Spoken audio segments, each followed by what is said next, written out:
Arabët e kanë adet edhe sot e kësaj dite, ku i ka ra me i shkel tokat arabe, ata kur si kap gjumi natën, dalin e merr familjen edhe shkon që atjen një qash ulet e qëtë kerën, e merr qajin me veti, ato kafet e veta, ulen që aty rrin deri në sabah.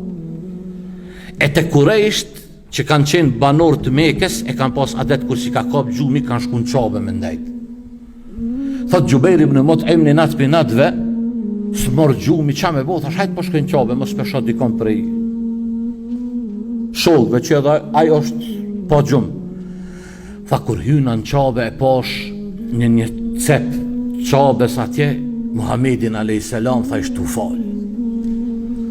Tha edhe lexojke prej surës Tur.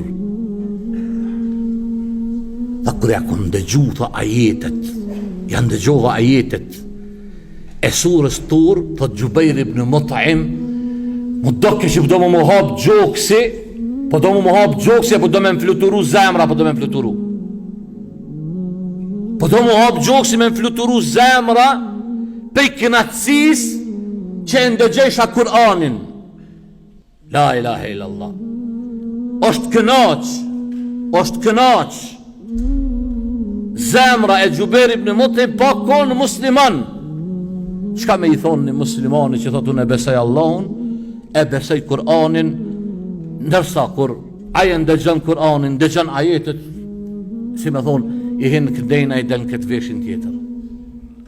Zemrat dashurit e mi, zemrat, kur zemra është ngarkume, edhe me këto pe përfundoj, thot Uthmani radiallahu anhu, si kurse zemrat kishin mu pastru, pi mëkateve, pi gjunaheve, nuk kishin mungop kur me fjallën Allah subhanahu wa ta'ala.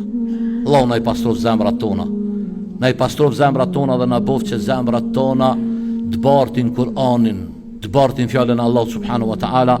Atu kja kem qëllu për mirësive të Zotit, ku kem gabu për me dhe shejtanit. Wa akhir da'wana alhamdulillahi rabbil alamin.